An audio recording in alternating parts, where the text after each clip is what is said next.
with all the big calls on all the big races. Welcome along to What a Shout, brought to you by the Racing Post, sponsored by Betfred. My name's Sam Hart, stepping in for Emma Spencer this week. She'll be back next week for a Goodwood preview on Monday, but we've got a massive weekend coming up this weekend, a race that's been built up to be one of the best flat races we've seen in recent years in the King George VI and Queen Elizabeth Qipco Stakes. Really looking forward to that, and we'll be speaking to William Muir later on the show and getting our panel's thoughts on the big race. As always, do like the show, give the video a like, subscribe. It's easy to do. Click down below, subscribe to the channel so you don't miss out on any of the content we've got coming up on the Racing Post YouTube channel. Get your comments in with your best bets this weekend, and do share the video as always.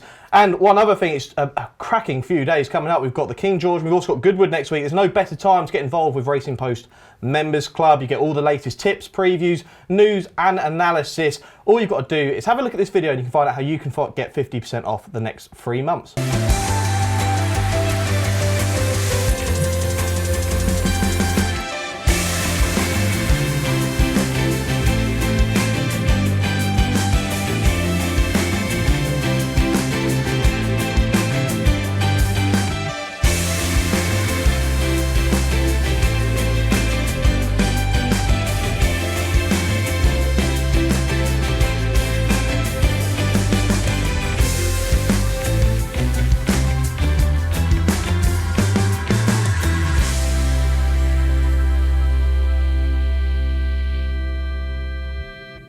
That's it, definitely get involved with that offer, 50% off the first 3 months of Members Club. Let's find out who's going to be on the panel this week for the big previews. We'll start off with Racing Post betting editor Keith Melrose. Keith, how are you? I'm well, Sam, how are you? Yeah, very good, thank you. Looking forward to a cracking weekend coming up. Oh yeah, it's my first visit to Ascot in many a year on Saturday. I've timed it very well. I think there's a few of us heading to Ascot on Saturday, really looking forward to it. Is there a favourite King George memory that you've got from years gone by? I mean, as a new racing fan, I mean, the obvious one for me is Enable and Crystal Ocean going hammer and tong a few years back, but is there one that really stands in the mind? That is the one of the recent years that always stands out, because I'm sort of turning the centuries when I start remembering racing, and since then the Enable Crystal Ocean one has probably been the best there is. The last one I was there for was when Novelist won, and I think that's still the track record. There'll be no track records tomorrow, I don't think. The ground, it might not, it's still soft as we're recording, it might not be soft, but there's not going to be any track records broken tomorrow. It'll be on the easy side. No, it won't be, but I mean, the soft ground, I mean, we'll probably discuss that in a moment's time, but the rain has been coming down, so we'll have to see what the panel's thoughts are on some of the runners. But why just have the betting editor on the show when you can just have the assistant betting editor as well? We've got Graeme Rodway with us. Graeme, how are you? Yeah, great to be here, Sam. Yeah, looking forward to it. Superb weekend's racing, isn't it? One of the best of the whole year, probably the race of the season. I'm buzzing for it. It really is. It's just a cracking weekend, and there's been so much hype around this race, and I think we're all expecting a few of the runners to come out. We unfortunately lost Desert Crown earlier in the week, but I think we still got the field that we were really hoping for, haven't we? Yeah, I mean, I was absolutely devastated when Desert Crown didn't turn up. Of course, I am the president of the Desert Crown fan club, and not to see him only once since last year's Derby is obviously disappointing. But nevertheless, what a race we've got. We've got, what, 5, 6 top class middle distance horses all taking each other on. We've got different generations, 3-year-olds and 4-year-olds. It's absolutely fascinating. I can't wait. Can we get a prize from the president of the Desert Crown fan club about that? Ever seeing him run again? Well, I don't think that we will see him run again, but I hope we do, Keith. Well, so do I. I'm desperate to see him. I might not be president of the fan club, but I do want to see him again. One of the most charismatic Derby winners for years. Brilliant, wasn't he? Absolutely, yeah. And I think they've outlined the Jumpman International, so we'll just be hoping that he can get there in a few weeks' time. What have we got coming up on the show, though? Like I say, we're going to be chatting to William Muir about his big runner, Pile Driver, in the King George, and also a couple of his runners in the big handicap, the International Stakes as well. We've got race previews, we've got a couple from York and 3 races from Ascot, ending with the King George preview, and then we'll get the gentleman's naps of the weekend. Well, What a Shout viewers, what a pleasure it is to be joined by the man who trains the reigning champion of the King George VI and Queen Elizabeth Qipco Stakes, William Muir. William, how are you? Yeah, I'm good, thank you. I'm very good. Looking forward to what's going to be a fantastic weekend coming up. The race has been built up so much, but you have the reigning champion in the race. You must be looking forward to it. Oh, listen, this is what you do the job for. You get up early mornings and go for horse like this makes it a lot easier. So yeah, we're really, really excited in the yard. Everybody's looking forward to going and doing and seeing what happens. I imagine the whole team will be going down. But in terms of a race like this, you've been racing plenty with him. Do you still get like nervous on a big day like this about a horse like this? We're probably very excited. I'm not saying, yeah, of course you're hoping that all goes well, and you build up to the race has all gone lovely. So you just think, right, get to the races, get this done, get that done, get there, and everything should be fine. So yeah, it's excitement more than being nervous. Yeah, and tell us about last year. I mean, he went off 18-1 in the race, and it was an amazing day, and I'm sure you had a cracking day at Ascot that day. But how was it last year?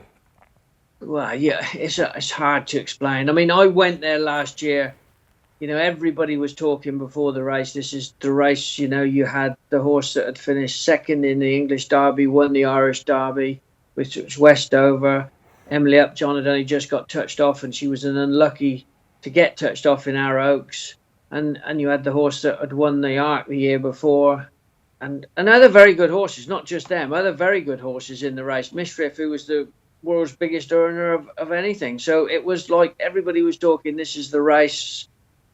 And we went there in exactly the same mode, thinking, well, our horse is in fantastic shape, so let's just go and see how good we are. Yeah, absolutely. And this year, obviously, it's been well built up at how much of a cracking renewal of the race it is this year. You've got the Derby winner, you've also got the Derby second, and another Royal Ascot winner in there as well, and you've got multiple Group 1 winning horses in there. How much do you pay attention to the field building up to the race, or are you just solely focused on Pile Driver and getting him as ready as possible? Well, listen, what he done in the Hardwicke was quite incredible, because I know where we'd been and how long we had to get him ready, and it wasn't very long. So his fitness, hard fitness, is now there. So I was absolutely amazed at what he done in the Hardwicke. So I think that was a performance. And if you look at the times at Royal Ascot, every Royal Ascot race, there was only 2 horses was faster than standard. Us in the Hardwicke, and the horse of the Kings that Tom won on was faster than that. So they were the only 2 faster than average times of the whole meeting. So, you look at that and you think, well, he had to put up a fair performance to run a time as good as that. So, if he's hard fit now, like I know he is, and he can be in really tremendous form on the day, well, there's no doubt that he's in there with a big shout. The one thing you've been really vocal with, William, is the fact that if he was a footballer, he would have come off after sort of 70, 75 minutes. Is he now ready for the full 90 and extra time? Oh no, he'd be ready for extra time today. He's in great shape now. I know we're at the place we should be. We're as good as when we went here last year in fitness wise. Yeah, we're as good as that. And we know, like, you can be very vocal with this horse, William. He's been an absolute superstar for you, obviously. How confident are you about his run this week? And I often find he's very underestimated in markets. Like I say, 18-1 last year. I've got a feeling he's going to run a massive race, William. No, I think he'll go there, and he's a horse that's the underdog, and he always is, but that's good. He doesn't know that. We'll go there, and I believe he'll run a massive race. I don't know whether we'll go and we'll definitely be the winner or what, but we will be competing at the top end. We don't know the official going as of yet, William, but we know we've had plenty of rain. It's soft currently at the time of filming. Are there any concerns around the ground at all?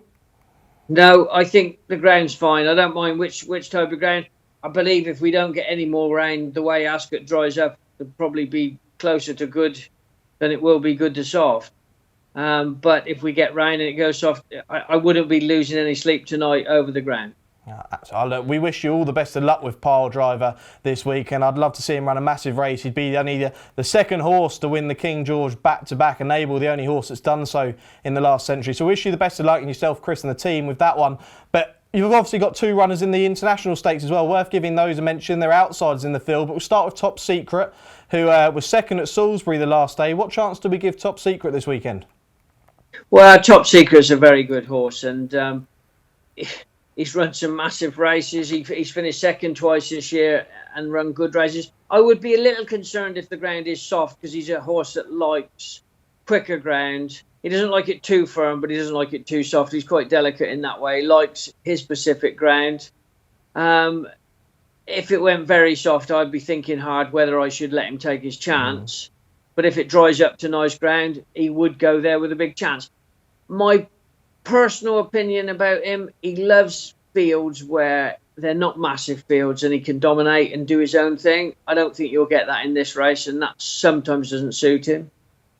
Mitros on fire, well, he's as tough as teak, and he can run in any of the... nothing phases him. It doesn't matter about the ground. He doesn't mind quick ground or slow ground. He's pretty good. He's come to himself. He showed he was in good form last Saturday at Newmarket. He ran a great race, and he's come out of it terrifically well. So I'd expect him to be big shout. Yeah, I think Mitros on Fire's got a massive chance this weekend, a really big price. And you've got South African jockey Greg Shane booked aboard the horse. Where's that come from? I know we had a lightweight, and no jockeys that has ridden him there. The other jockeys that have ridden him elsewhere that could do the weight. So Greg, I don't know him. I've never spoken to him even. His agent is a very good agent. She rang up and said, "Greg's there. Would you like him? He can do the weight, no problem." So this horse is very straightforward to ride. So I don't think there's a problem there. So, yeah, I'll meet him tomorrow. Look forward to it. OK, Mitros on Fire, massive price this weekend. Well, William, look, it was a massive pleasure speaking to you this week, and I wish you and the team all the best with Pile Driver this week. And I'd love to see him, like I say, run a massive race. And we'd love to have you on What a Shout once again in the future.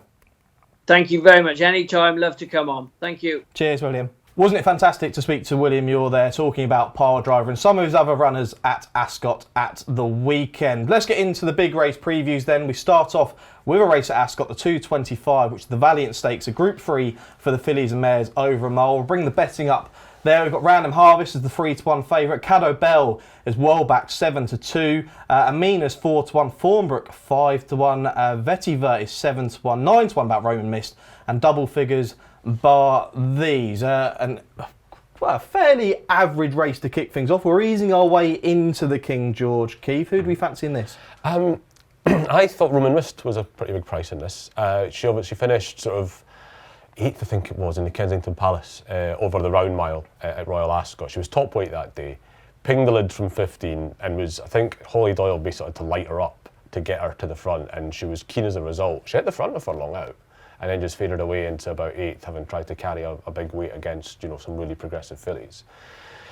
As you say, it's a Group 3, it's fillies Group 3, it's not going to take 115 to win this. I think she's probably got it in her. Oisin Murphy's up. You can't improve much on Holly Doyle, but Oisin Murphy's one of the few avenues you've got to do that. So yeah, I think she's got a better draw this time. She shaped really well over course and distance. Last time I thought she was a decent price at 9s. Absolutely, currently 9-1 with Betfred. Graeme, Rodway, we've got a couple of the Irish runners in here as well. Caddo Bell and Thornbrook, Joseph O'Brien and Johnny Murtagh coming over their horses. Caddo Bell, well backed, obviously unbeaten, very unexposed. What do we make of the Irish runners? Yeah, I mean, she's the one for me here, Caddo Bell. I thought she looked really good when she won at Navan last time. Navan or whatever they say. Navan. We'll get this by the end of the year, Gio. Yeah. You can say Navan. Correct. Navan. Navan. Yeah. Anyway. You've got Irish relatives, haven't you? Yeah, I really struggle with this one though, because I'll just always call it Navan, but everyone has a go at me, all the Irish people. So I'm sorry about the pronunciation. But anyway, she was very impressive when she won there. Very strong at the finish, and it's a stiff finish there as well, just like we're going to get here at Ascot, isn't it? We're racing. So yeah, Spencer's on. Shame it isn't a straight track. It's a round mile, this one, isn't it? But you don't see many horses being capable of making that step up from maiden to listed company and do it so well. So I thought she had a lot of upside still to come. Caddo Bell. Yeah, Caddo Bell currently 7-2. I agree with G-Rod there. I think this horse very unexposed. I think 7-2, maybe a fair bit short, but I think she's going to go very well in the Valiant Stakes. Let's head up to York then for the 240 there, which is a 6 furlong handicap. It's the first open-looking handicap we're going to be looking at. A big field here for this race. We'll bring the market up. Betfred's current market for the race. Arabana Gold is 6-1. Lethal Levi 13-2. Barefoot Angel 15-2. Summergan, the legend Summergan, 8-1. Also Mondamedge in here. We haven't got Paul Keeley on this week, but I'm sure he'll be having a bet on this. 17-2 and 10-1 and bigger about the rest. G-Rod, we'll come to you first. I know Keith looks after the sprinters and he's very good at doing so, but we'll come to you first. Who wins this?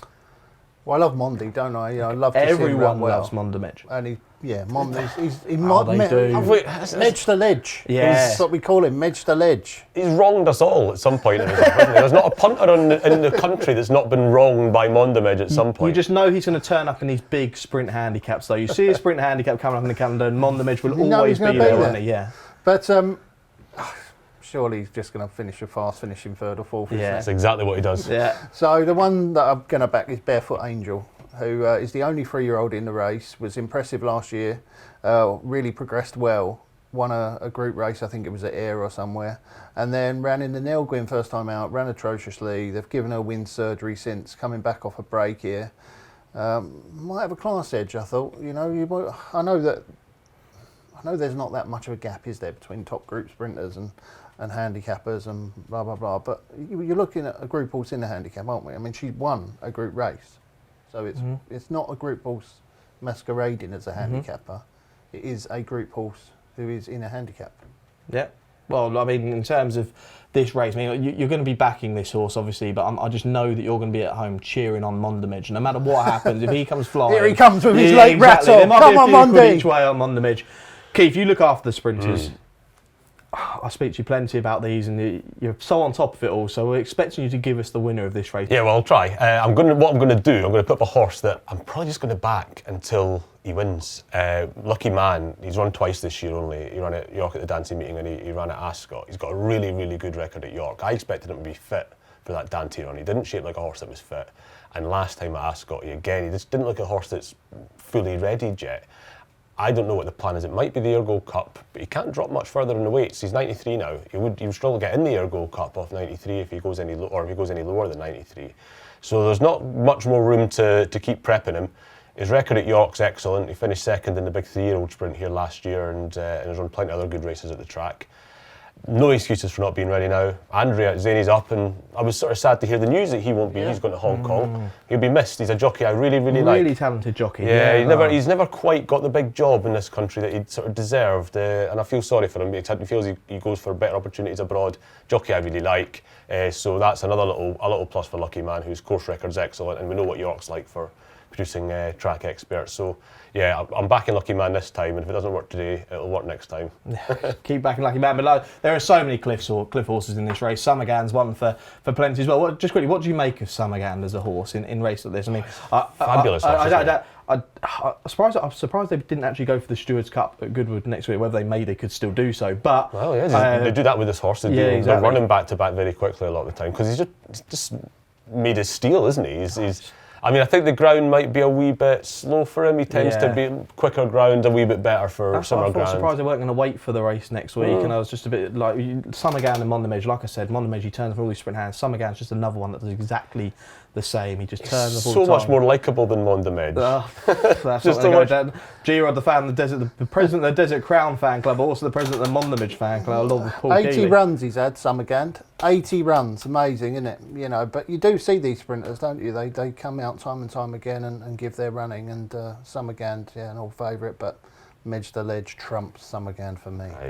80 runs Summergan, and he's tried like a bear on every single one. Good old Summergan. So there's the gent selections for the 6 furlong handicap at York. Let's head over now to Ascot once again. The 3 o'clock there is the International Stakes Heritage Handicap Class 2 event over 7 furlongs. Let's have a look at the market with Betfred.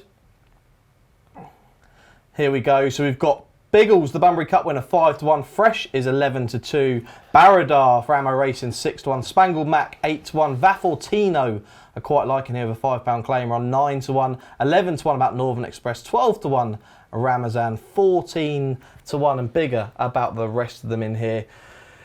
Keith, and we've gone from one tough handicap to another here, but Biggles was very well supported for the Rafe Beckett Yard in the Bunbury Cup, went and did the job, beat Ropey Guest, George Markson's horse, obviously Rosie, who works with us, gutted about that one, but they take their chance once again with Ropey Guest.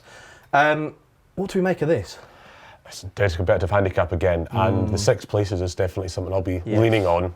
I think the way it's priced up, we're recording this before racing on Friday. We'll know a little bit more once we see what happens on Friday, but the going stick reading was much quicker on the straight course than the round course, which leads me to maybe think the high stalls might be the place to be potentially.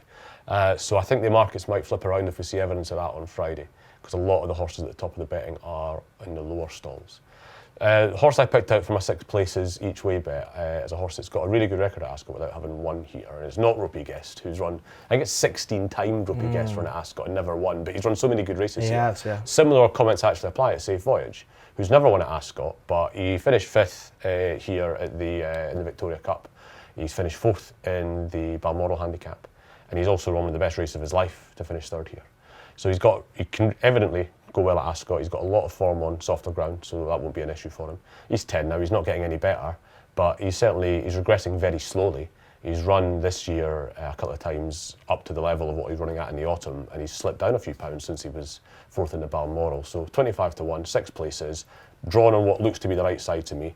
You know, when you've got 6 places to go at, all you've got to do is get on the right side, and you've got a really good chance of getting the place return. So Safe Voyage each way for me. Okay, Safe Voyage, 25 to 1. Yeah, look, usually you get 4 places in his handicap. Betfred offering 6 places in the international stakes this weekend.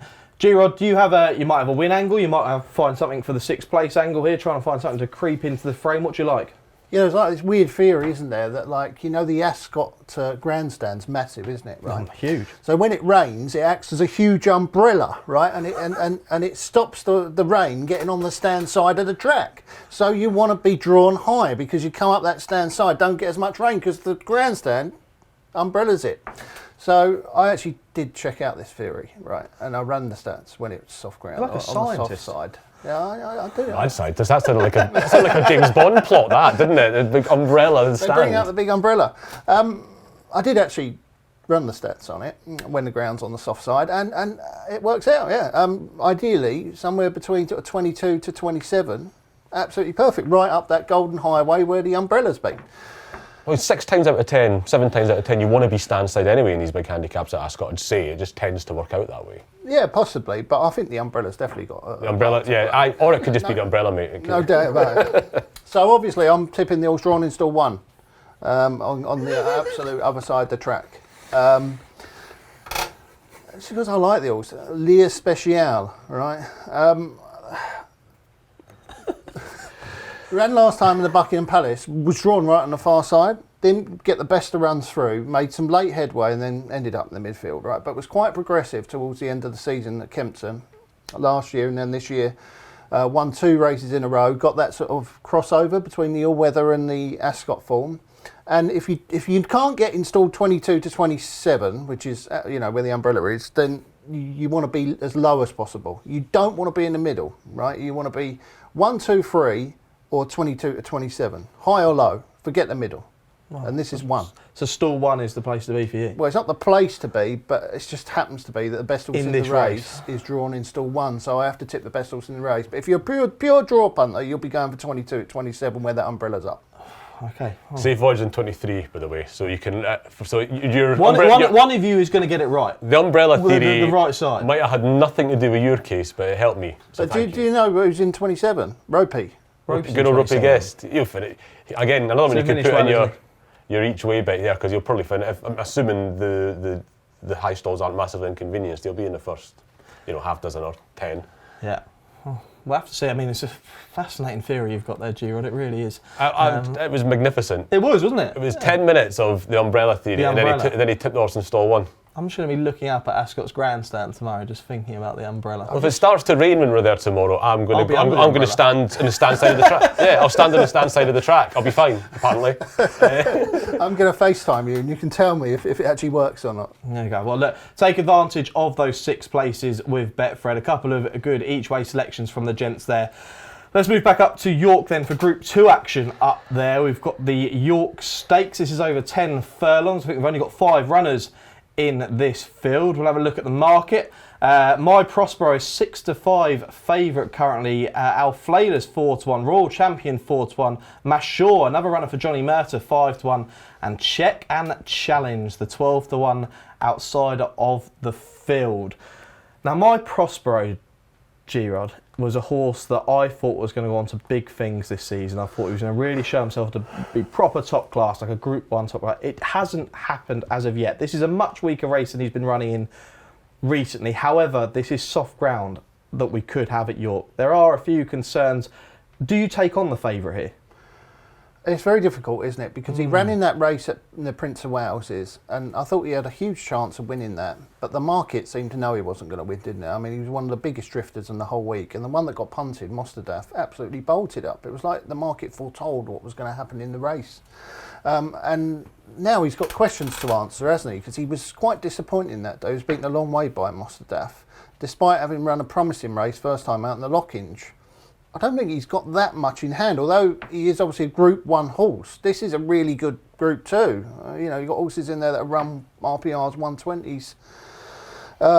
Like Alflayla, for example, 123 is only £1 off of him and ran that last time out. That's also I'm going to back Alflayla. The ground is obviously a slight concern. Unproven on soft ground, but as you know, Sam, I'm not the greatest ground punter because the times in my life that I've gone, right, that horse won't like the ground, then it bolts up. And it got a good price as well, because everyone else thinks it won't like the ground. I mean, he's not actually run, I don't think, on anything softer than good, so we don't know he doesn't act on it yet. If they don't think he's going to act on it, he won't run. They would run, yeah, exactly. So they're going to test it and see what happens, essentially. Not a lot to be lost by backing Alflayla, I don't think. And he was massively progressive, wasn't he, at the end of last season? He absolutely slammed Ottoman Fleet, who's not a bad horse, at Newmarket on his last start. Was very strong at the finish. I thought that long straight at York would really suit him.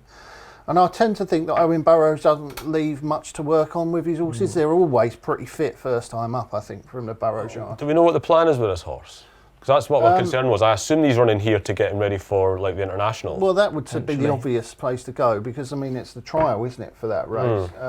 But he's easy in the market at the moment as we speak. Probably 4-1, I think, currently. Probably because of the ground. Yeah. But I'm dead against My Prospero anyway at the price. I mean, I get that he's a very good horse and he's coming forward and last season he was making good progress. Looks like he's going to be a Group 1 horse, but I just didn't like that run last time. And I can't have him at the price, but I get it. But I don't like the odds on My Prospero, so I'm more than happy to take him on. Alflayla. Completely agree. 6-5. I think he's far too short about My Prospero. Alflayla for Giro at 4-1.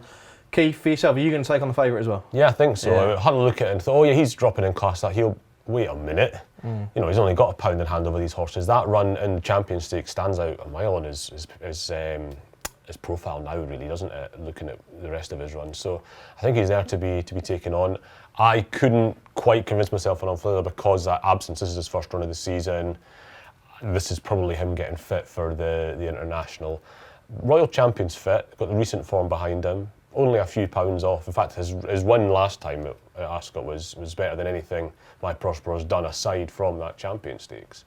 And yet, Royal Champion's 92. I thought he was the one. Okay, Royal Champion for Keith in the York Stakes. That's the last race we look at from York. Let's move on to the big one then, shall we? The King George VI and Queen Elizabeth Qipco Stakes at Ascot. 340 there, and let's have a look at this market. God, I'm going to have to go through every run here because they all deserve a mention in this race. We kick off August Rodan, the Betfred Derby and Irish Derby winner, 3-1 favourite. King of Steel, the Derby second, and Royal Ascot winner, 4-1.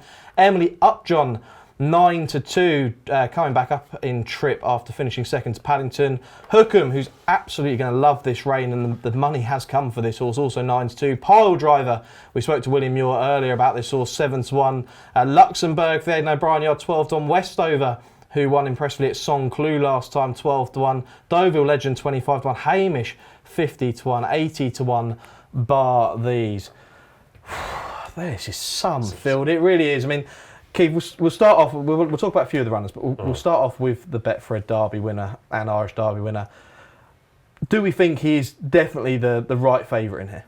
I expected him to be favourite when he priced him up joint favourite at the start of the week, and I expected him to go off favourite because he was the best horse in the Derby. He had no right to win that race from where he was, and King of Steel did him a favour as much as anything by winning the King of the Seventh at Royal Ascot, like he did subsequently. I think people were getting a little bit influenced by a more workmanlike win in the Irish Derby, but he was a bit laboured that day, sure, but we know how good he is from the Derby, and I think he probably does he deserve to be the right favourite. I couldn't argue with him being favourite. Can you see? I mean, Ammo Racing have been talking up that they think they can reverse the form with, or can you see that? Yeah, can you see that though? He got the best ride in the Derby and still couldn't beat Auguste Rodin. Maybe he's improved since then. That was only his third run, wasn't it, the Derby? It's possible. I'm not backing either of them, to be honest. But go on then, who are you backing in this? Well, we watched the day before the Derby. We had the Coronation Cup, didn't we, at Epsom? And after that, everybody thought Emily Upjohn was the best older mile-and-a-half horse in Europe. And could you really say that's changed after the Eclipse? She gave a dual Guineas winner a speed favouring race. They finished much quicker than par in the Eclipse. She gave a dual Guineas winner a start, a fast miler. Gave it a start, nearly caught him, shaped at least as well as him, I thought. She's still the best older mile-and-a-half horse in Europe. Why was she was 5-6 to 1 immediately post Dex yesterday, and I just for me if she should be joint favourite with Auguste Rodin for me. I mean, I guess you don't worry about the fact she bombed out in this race last year.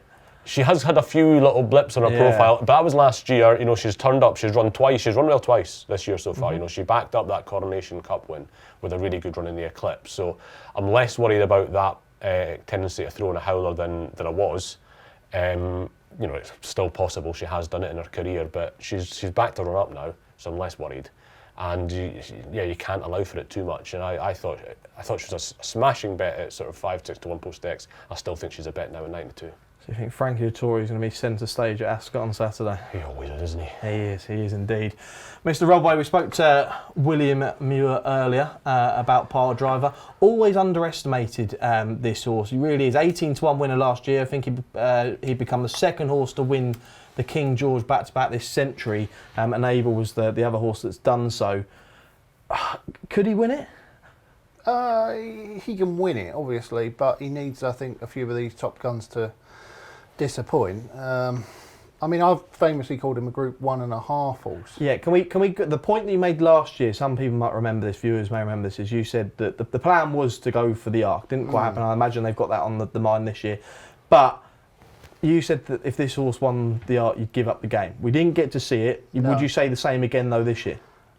No, because he might well be a better horse this year, mightn't he? Yeah. But I think he's a Group 1.25 horse now. He's gone up a little bit. From a Group 1.5 horse to a Group 1.25 horse. Right, the explanation with him, right, is, for me, he's a very good horse. And I love the fact that he's come from nowhere and his connections and the story. I love all that. But for me, he wins Group 1s when other horses are not at their best. The absolute peak top ones are not at their best. And he wins Group 2s, which he won obviously last time at Royal Ascot, didn't he? So he's got great form at Ascot. That's the thing. That's the thing that's getting me here. I'm not going to be massively against him in the way that I would be somewhere else, because he's got great form at Ascot, and I've always thought that he wants soft ground as well, and he's just going to have that little bit of ease in conditions. But I'll be surprised. Happy for connections, but disappointed for the race if Pile Driver wins. Okay. Because I think that there's some real top draw horses in there. We say that though. I've said this already about this race this week. It's a great race, a really deep race, but a horse wins this race by a length and a half. Perfect result behind, a result that suggests everything's turned up behind them. That horse is still 5 to 1 for the Arc on Saturday evening. It won't be Pile Driver, will it? I don't know, but what I'm saying is it's a really deep race. We've not got enables, we've not got era-defining champions in this race. We've just got all the best horses going at the moment. I mean, Hookham is another horse that I used to always call a Group 1.5 horse for me. I mean, I thought he was the second coming a few years ago, and I was very, very strong on him to beat a horse called Wonderful Tonight. Yes, who again loves soft ground. Yeah, who loves soft ground, and Broome, and he got. Hookham likes soft ground, and he got beaten in that race, and I thought, you're not quite there, are you? You're not quite top Group 1. But he did come out and won a couple of Group 1s. But again, for me, Hookham is the horse that wins substandard Group 1s. He's on the fringe. I've never quite forgiven him for not winning that St Ledger, because I was all over him for the Ledger that year he ran in it. But he didn't stay in the Ledger, and the way he finished at Sandown last time to catch Desert Crown, again, that was a very fast finishing race. Is he even a 1.5 horse? Is the speed he showed there, is a 1.2 mile going to be his optimum trip? Because he's got loads and loads of speed. You can't deny it after Sandown. He finished, Desert Crown's a fast 1.5 mile horse. He gave Desert Crown a start and caught him. in a speed test. It was a really revelatory performance for me, and it says to me that I'm not certain he wants certainly a real test at mile and a half, which might end up being tomorrow. Are you going to be with Hookham in this race, based on this? I mean, you were there. I was there with you on Brigadier Gerard night when we watched this race and beat your beloved Desert Crown and did it in good style. I mean, if Desert Crown had turned up here, I mean, head over Hart, would you fancy Desert Crown for this? You think he would have improved an absolute ton for this? I think that if Stout was going to run, he was going to be bang right with Desert Crown. You know, the fact that he hasn't turned up suggests that he wasn't. But I don't read too much into that Sandown performance. I know Hookham was coming off a long layoff as well, but there was just something weird about it. I mean, to me, it looked like Desert Crown had the race sewn up, and then Hookham's come out of nowhere and caught him near the line. And unless he's like Franco or something, which he isn't, then it was just one of those. You're like, how's he done that? And just looking at Hookham, he's got that profile. He's not an absolute champion for me anyway. So the one I think that is the champion is the Fav. I think Gus Rodan will win. I think that we're all overcomplicating it a little bit. I mean, he's got a ridiculously good win record, hasn't he? I mean, he bombed out once, in the Guineas. Yes, he's workmanlike, isn't he? Yes. When I watched the race last year at Doncaster, right, I thought he was beat. He's never flashy, is he? And then he got home and he won well. It doesn't. But the Derby, the speedy, he finished at something like he was going like a second and a half per furlong quicker for the last 3 furlongs relative to the race overall. He quickened up really smartly in the Derby, but it didn't look like it because everything else was quickening too because of the way it was run. That was a really impressive bit of change of pace in the Derby. Yeah, very good. And I thought he was beat. I thought King still had it won. Yeah. So that's 2 races I thought he was beat, come through and won. And then last time in the Irish Derby, I thought, God, he don't look very good. And then he comes through and wins. And I just like horses who win, right? I know it sounds stupid, right? No, it's a lot to be said. They know where the line is. For horses who know how to get their head in front 100%. And know how to do the job. And he does it time and time again in Group 1 company, and I think he'd do it again. Well, it's his first time outside of his own age group. That's the only thing to sort of say on that one. But it'll be a great one to find out. I've got a quiz question for you before we move on. What's that? 6 horses in this race, right? One of them's not pile driver. It ran to a figure of 120 or higher on RPRs last time.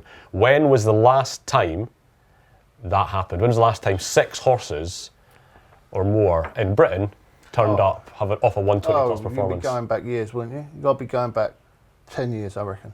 He's almost spot on over 10 years, I got asked the question earlier in the week by Keith. Right. Took me a fair while. Come on, give us the answer. It was a 2011 Champion Stakes, which was won by a then unheralded Cirrus de Zegler. He was 12 to 1, I think. Yeah. So it's just because all the good ones turn up, and there's no guarantee that they're going to dominate. And the only time, going back to 2007, we run the figures. The only races had more than 7 horses come in. It was a 2011 Arc, and that was won by a 20 shot. Daydream. So even when the good horses, it's not even like last year where Emily Upjohn and Westover was seemingly the clash of the 3-year-olds. Both of them bombed out, pile driver won. Or it never happens when you think it's a match. Doesn't matter how many you've got. You could have 6 horses of Westover, Emily Upjohn class. You can still get one of these classy animals coming in and turning them over. So don't be scared of looking down a bit. I know people might be looking at Luxembourg. I know he's been quite popular with some people. And I can certainly see the argument he's been written off a bit too quickly. I won't be backing him, I don't think, but I can see the argument he's been written off too quickly. So it's just top to bottom a fantastic race. So that's who the gentleman will be picking for the King George VI and Queen Elizabeth Qipco Stakes. Let us know down in the comments who you'll be backing for the big one this weekend. Before we get into the naps, how would you like over £200 in free bets? You can head to the Racing Post website, racingpost.com/free bets. Here's how.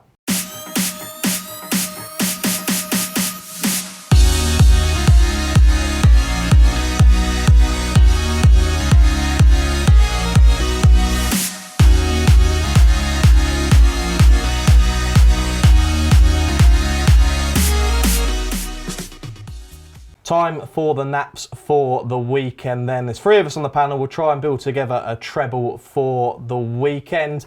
Graeme, Rodway, I'll start at the end. Who is the nap for you this weekend? I'm going 250 at Newmarket. Caught my eye that Callum Rodriguez is at Newmarket for just 1 ride on Saturday afternoon on a horse called James McHenry. Has been well beaten on his last 2 starts on quick ground. Don't think he likes quick ground. One was behind Covey at Haydock when he was very slowly away. And last time out, Keith will know this, I like horses that were tailed off last time out because they're always overlooked in the market. And this horse was tailed off last time out. Royal Ascot, though. Didn't you do figures on this? Yeah. It's a very basic system, wasn't it? Yeah. If you back horses that were tailed off last time out, you have to add in a couple of other figures. But essentially, it's fairly profitable because people just go, well, I can't back it after that. They're overpriced. They're not. It's not like it's a magnificent system, but they get over. It's proof that they get overlooked. Simple systems are the best ones, and this one was tailed off last time out. But there's excuses. I mean, he was badly hampered in the middle of the race. It was quick ground, which he doesn't like. It was Royal Ascot, so it was a really hot race. Now, if you go back earlier in the season, he was quite progressive on soft ground, over a mile. They stepped him up to a mile and a quarter last time at Ascot. It obviously went wrong. But his dam's won a mile and a half. And this is a mile and a quarter. I think the mile and a quarter will definitely suit him. The ground's on the soft side, which would be ideal. And as I say, Callum Rodriguez is down there for one ride at Newmarket. It all adds up for me for James McHenry in the 250 at Newmarket. James McHenry in the 250 at Newmarket, the nap of the weekend for G-Rod. Keith, where's your nap coming from? It's coming from Ascot. It's in the last. It's a sprint, obviously. We've got it's a really hot race actually. Got the Holyrood House winner in there. It's a really, really warm race, but I like the form of a race at Haydock last time that significantly won from Coonan. Coonan's in the race again here. Significantly had a bad season last season, dropped right down the weights, but he won the Holyrood House in 2021. And so he's got the course and distance form. He's on a really good mark by the time he turned up at Ascot, and he and Coonan came miles clear of everything else that day. He's had £6 on, he's gone up £6 for it, but he fully deserved to. Putting 4 lengths into a field of sprinters, you deserve £6. I think he's still will handicap significantly. He's drawing 11, which I'm quite liking, and I thought he was the bet of the weekend in the last at Ascot. Last at Ascot, so we've got one from Newmarket, one from Ascot, and I'm going to give my first nap that I'm going to be putting up on What a Shout, and it's going to come from York in the York Stakes. It's going to be the outsider of the whole field. Check and Challenge at 12-1 with Betfred currently. I think this horse will run really well on the soft ground, taking on My Prospero like the gents are.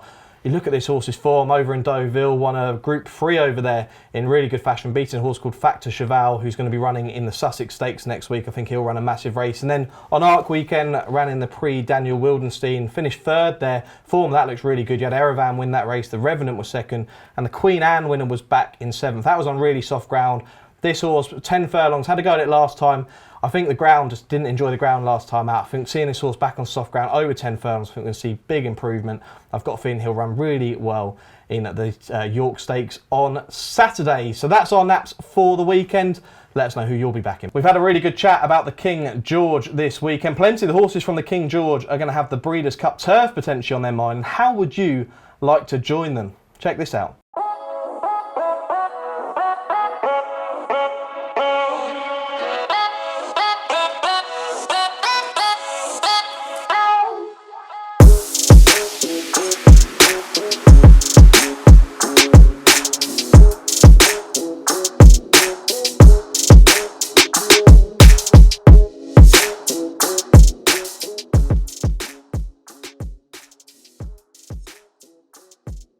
So that's it for this week's episode of What a Shout. Big thanks, first of all, Graeme, Rodway for joining us. What's the plans for you this weekend, Joe? Keith said he's at Ascot this weekend. Where are you this weekend? He was meant to be coming. Yeah, I was supposed to be coming, but I've got the in-laws over at the moment from Canada, and sort of one arrived earlier in the week and one's arriving tomorrow, so I've got to do an airport run now. Mm-hmm. So that's going to be my Saturday taken out, isn't it? Ferrying people to and from the airport.